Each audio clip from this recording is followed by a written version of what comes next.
Maayong bunta guys. So, andito ako, nagmo-molding na naman ako ng balanghoy. Oh, ayan.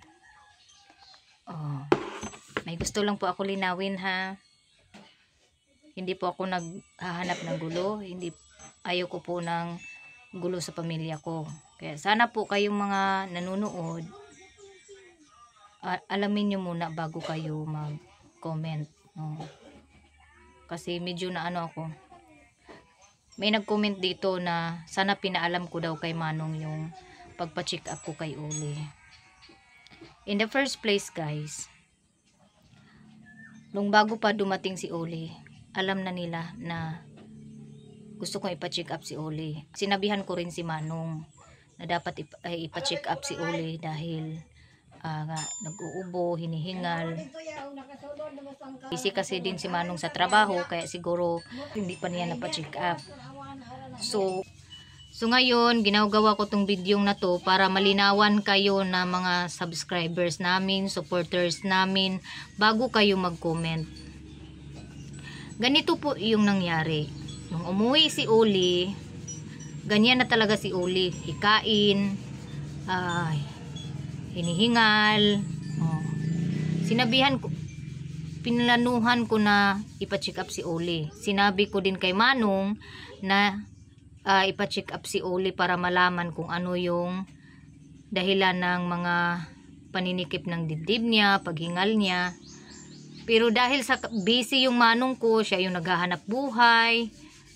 So hindi pa niya nagbigyan ng atensyon, no?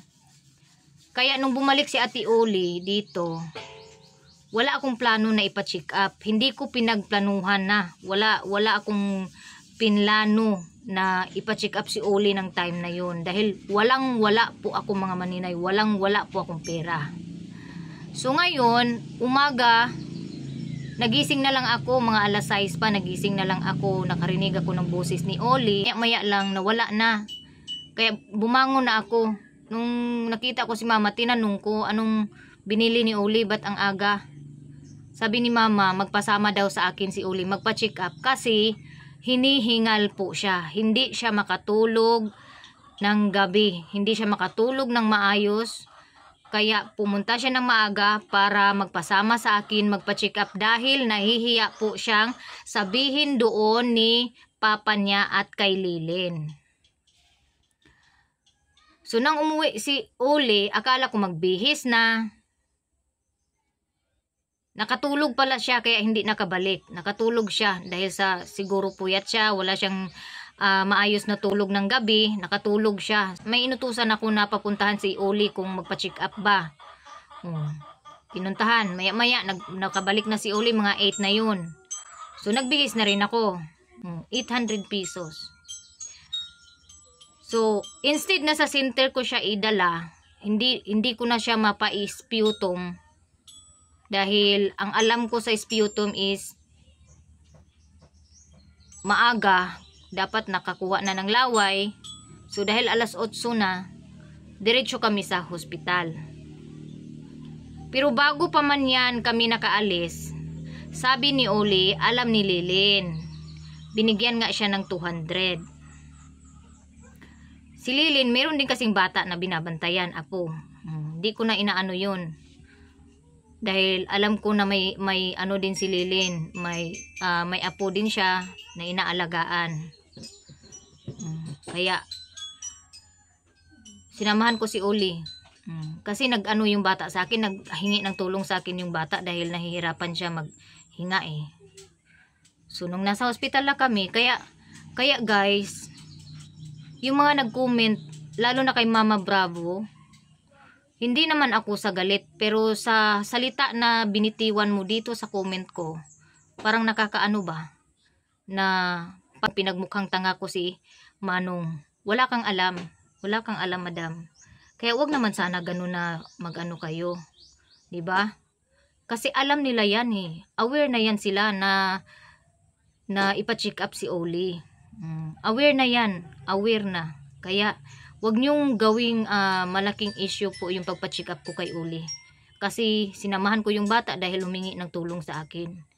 Kung kayo ba nilapitan ni Uli, nanghingi ng tulong, samahan ninyo para makapagpa-check up dahil hindi siya makatulog ng maayos sa gabi. Hindi nyo ba, kailangan mo pa ba antayin na, kailangan mo pa ba puntahan yung manong mo na alam mo namang busy, nagtatrabaho, may bata na maliit na binabantayan si Lilin, pupuntahan mo pa ba? Samantalang ako wala naman, kaya ko namang iwan yung mga anak ko dahil malaki na. So hindi na ako naglapit kay Lilin at Manong.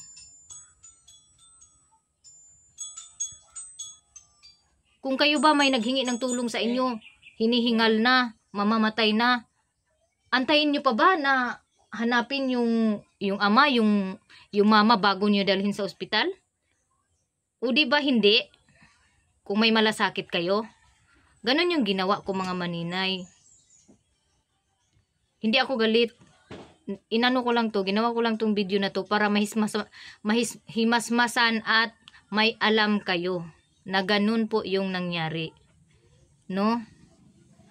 Kaya sana po iano na wag yung agad ako anuhan na hindi ko pinaalam. Bata na yan, nung malaman kong namatay yung mama, nasa isip ko na talaga hanapin ko yung bata kasi kawawa. Nasa ibang pamilya siya, samantalang kami na kadugo niya, hindi siya lumaki dito sa amin. Kaya hinanap ko yan kahit ang tagal-tagal na panahon. Hinanap ko yan, hindi ko yan tinigilan hanapin. Hi, Pops. May mga tao lang talaga na na hindi nakakaintindi or hindi inaalam yung mga sitwasyon ba bago magbitiw ng mga salita. Sa bagay, tama nga, hindi naman dapat anuhin ko, pero itong sa akin lang ay sinagot ko lang, no? Sinagot ko lang yung comment na yun. Hindi ako galit. Gusto ko lang ipaalam sa inyong lahat, sa mga nanonood. Ganun po yung nangyari. Kaya hindi ibig sabihin na pina-check up ko si Uli, iisipin nyo na hindi ko pinaalam kay Manong or walang alam sila ni Manong. May alam yan, or maybe nakalimutan lang ni Lilin sabihin. Ganun lang yun. Hindi kay walang alam. May alam sila kasi nagbigay nga si Lilin ng pamasahe. Pero hindi ko naman yun binibigyan ng ano kung ako yung sumama kay Uli, kasi kagustuhan ko talang mapacheck up si Uli dahil naaawa talaga ako sa sitwasyon ni Uli na hinihingal. Dito siya humihingi ng tulong ng ano sa akin. Dito siya lumalapit, sinasabi niya sa akin kasi nahihiya po siyang sabihin sa Papa Riri niya at sa Mama Lilin niya. Yun po ang totoo.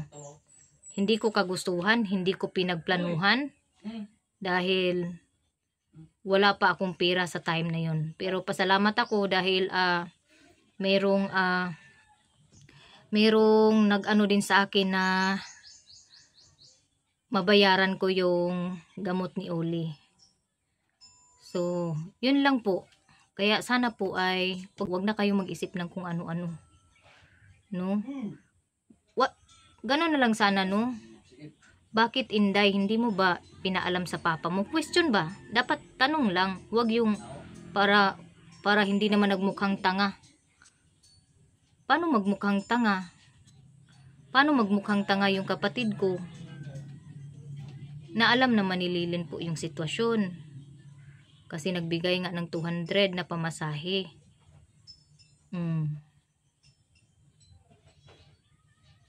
Diba? Kami yung mas nakakaalam. Kung ano man yung mga napanood nyo sa video, hindi po lahat yan na pangyayari. Kaya, thank you so much, guys. Huwag po kayong magalit, hindi po ako galit. Nagpapaliwanag lang po ako sa side ko dahil ayokong po pa yung ng paraan para maipa-check up ko si ate. Ako pa yung magiging masama, or ayokong iisipin nyo na pinagmukhang tanga ko yung kapatid ko. Yan lang po mga maninay. Sana po ay maintindihan nyo. At bago kayo magbitaw ng mga na comment, sana po ay magtanong muna kayo. Hindi yung diretso kayo na husgahan ako. Dahil kung sa totoo lang, hindi naman masama yung ginawa ko eh. Kahit pa ipaalam ko sa kapatid ko or hindi ko ipaalam. Health ng pamangkin ko yung iniisip ko eh. So guys, ginawa ko tong video na to aware sa mga hindi alam at walang alam. Wala po akong ibang intensyon sa video ko na to, kundi ipaalam sa mga followers and supporters namo na ganito po yung nangyari. Tapos guys, ito pa.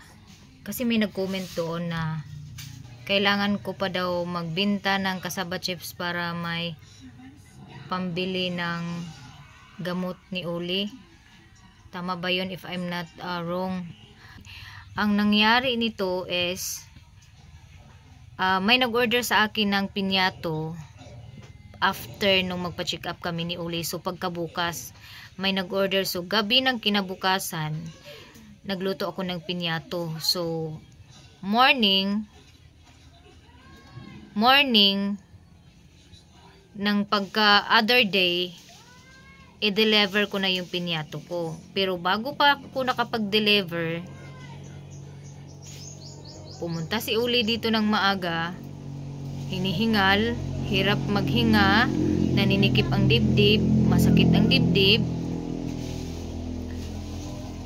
Nagtanong sa akin kung ano yung, nasabi ko na to sa video, nagtanong sa akin kung saan yung gamot niya para sa dibdib. So sinabihan ko siya, wala kang gamot dyan para sa dibdib. Antibiotic yan, sabi ko. Kaya tiisin mo na lang, exhale, inhale. So nakikita ko yung pamangkin ko na anong tawag nito? Halos humandusay na dito sa gilid ng refrigerator dahil sa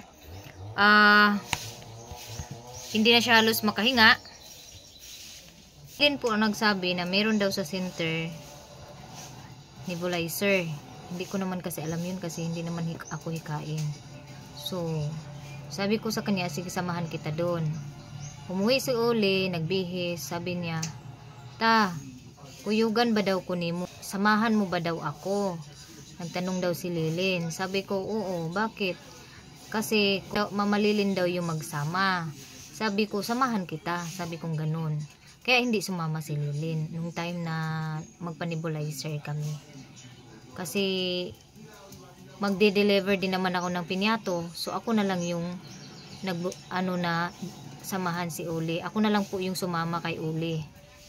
Yun po. Yun lang po. Hindi namin na magpa-sputum at that time. Kaya ang ano lang namin is magpausok lang si Uli para makahinga. Hindi ko rin in-expect na may bibilhin gamot. But I'm thankful dahil may nag-order sa akin ng pinyato. So ang nangyari, meron akong 100 ng time na yun. Yung 100 lang talaga yung time na yun ng pera ko guys. Pinabili ko kay Abril ng bintulin. Isang piraso. So, nung umakyat na ako doon sa center, nasa loob na kami, in-interview na kami, tinanong ako ng staff doon kung meron ba kaming mask para sa nebulizer. So, ang sabi ko, wala. Sabi niya, wala pa naman daw mask doon. So, kailangan kong bumili. So, sabi ko mga magkano kaya yan? Kasi nag-ano ako kung kasi ba yung pera ko na magiging halin ko sa pinyato. So, sabi naman ng siguro mga 100 lang kapin. Oh. So, yun. Ang ginawa ko naman, dinelever ko muna yung aking pinyato. Tapos pagdating ko dun, pagka-deliver ko agad, narinig nyo naman siguro sa video ko, kung nakikinig kayo or tinapos nyo, na hindi na ako magtagal kasi may pasyente pa ako. Yun yung sabi ko sa video. Dumiretso ako sa pharmacy, bumili ako ng mask. Kaya yun ang nangyari. Hindi po ako nagbintal, sinadyang ibenta lang talaga yung pinyato para tawag nito, ibili sa gamot ni Uli. Hindi po, nagkataon lang po yung mga time na yun na magde-deliver ako ng pinyato. So wala naman akong ibang pera ng time na yon, kaya binili ko po yung pera. Ialangan namang pauwiin ko pa kung sino pa yung uutusan ko umuwi dito sa Kimanong. Kasi maliit lang na halaga naman yun. Yung ano na yun. 'Di ba? Tapos yun na nga ang sabi ko. Nagbigay po si Lily ng 200 kay Ole. Sabi ni Ole pang pamasahe. Hindi ko po ginalaw yun, mga maninay. Kasi may tumulong din sa akin. May tumulong din sa akin na mabayaran ko yung gamot ni Ole. So, yan lang po. Sana po wala nang ano. Huwag niyo na palakihin yung ano. Kung manonood kayo ng video nito, maiintindihan niyo na yung sitwasyon. Kaya sorry din po kung hindi lahat ng info ginagawa namin dito sa video. Kasi yung iba, private na rin kasi yun. Hindi porque content creator kami, lahat na lang ng mga ginagawa namin, kailangan namin ipakita. Meron din po kaming privacy. Yun yung tinatawag na may privacy din kami. May limit din kami sa paggawa ng video namin. Hindi po kami katulad ng mga ibang content creator na kahit nag-aaway or kahit hindi maganda yung ano ng pamilya, i-video para lang sumikat. Hindi po kami ganun. So anong tawag nito? Yun lang po yung masasabi ko, mga maninay.